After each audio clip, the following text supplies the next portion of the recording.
Iya, apa hukum berobat dengan lintah? Adakah manfaat sedot lintah dari segi kedokteran? Hukum berobat dengan lintah. Hukum berobat dengan lintah. Ya, ini berobatnya bagaimana dulu ya? Hukum berobatnya bagaimana dulu ya? Yang pertama, berobat dengan lintahnya langsung ya. Kan ada tuh berobat dengan apa? Lintahnya langsung kan, lintahnya diambil kemudian ditaruh di sini kayak bekam gitu kan.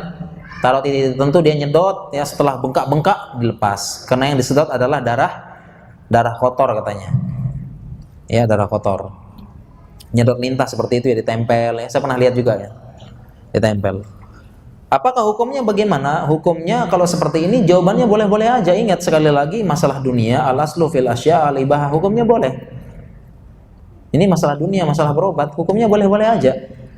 Selama tidak ada di sana tidak ada madorot, melanggar syariat dan sebagainya. Ini boleh-boleh aja dan asalkan terbukti. Ingat apa?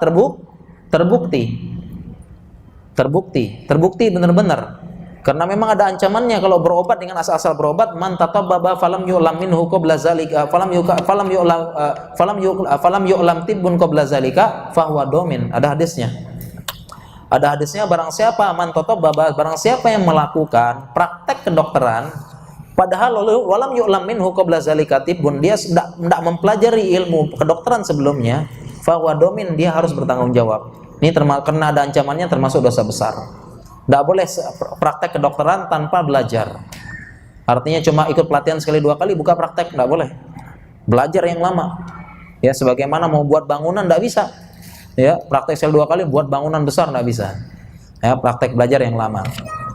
Nah, sehingga asalkan benar ya.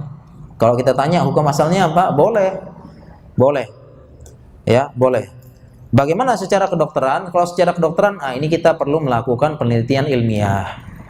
Jadi kalau ilmu kedokteran itu dia erat kaitannya dengan penelitian ilmiah. Ya, jadi tidak boleh sekedar testimoni, testimoni orang ataupun kejadian 1-2, tidak boleh. Kalau secara ilmu kedokteran itu harus ada penelitiannya, diteliti, diambil sampel sekian, kemudian begini menghilangkan faktor kebetulan. Ya, kamu habis minum obat lain enggak? Oh enggak. Ya berarti mungkin sebabnya ini. Jangan-jangan karena obat yang nyembuhin, jangan-jangan sembuh karena minum obat itu. Pas berobat di sini sembuh terus. Nah, enggak boleh. Jadi harus ada penelitian. Jadi secara kedokteran bagaimana? Ya kurang tahu. Tetapi kalau memang secara teori memang dia mengeluarkan tertentu, kemudian dia menjerut darah kotor, memang bagus. Sebagaimana bekam memang sudah ada penelitian kedokterannya, itu darah bekam diambil, diteliti di bawah mikroskop, ternyata memang darah-darahnya darah-darah kotor.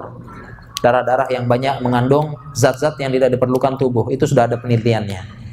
Ya, kalau bekam sudah ada penelitiannya, darah bekam diambil, darah tersebut dilihat di bawah mikroskop, sudah bukan lagi darah-darah yang bermanfaat. Ya, jadi benar kalau bekam.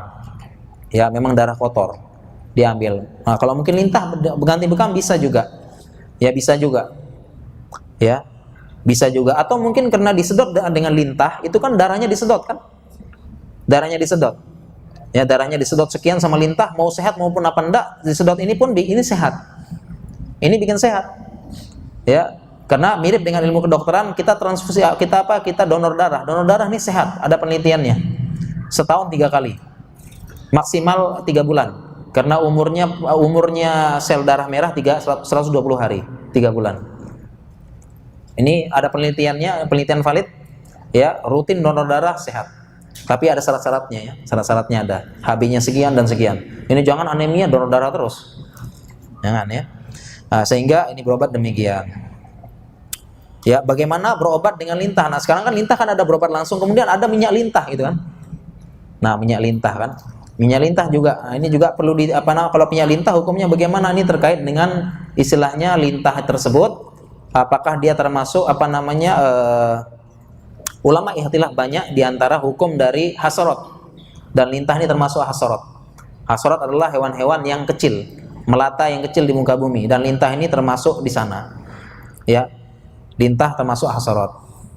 Ya, lintah termasuk hasarot. Tetapi kalau beranggapan lintah ini adalah hewan air ya, karena ada lintah darat ya.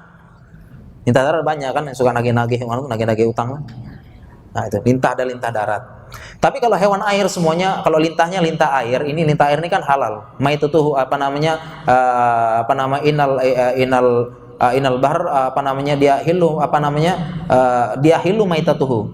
Dia air apa namanya? Mayatnya apa namanya? Mayatnya ya bangkainya hewan air itu halal. Sehingga kalau lintahnya lintah air itu semuanya dia halal. Suci semuanya. Jadi minyak lintahnya dari lintah air itu suci. Ya, adapun dia hasarot, hewan darat misalnya bekicot darat, itu ulama ihtilaf hasarot ini. Bekicot darat masuk hukum hasarot. Hasarot ini ulama ihtilaf.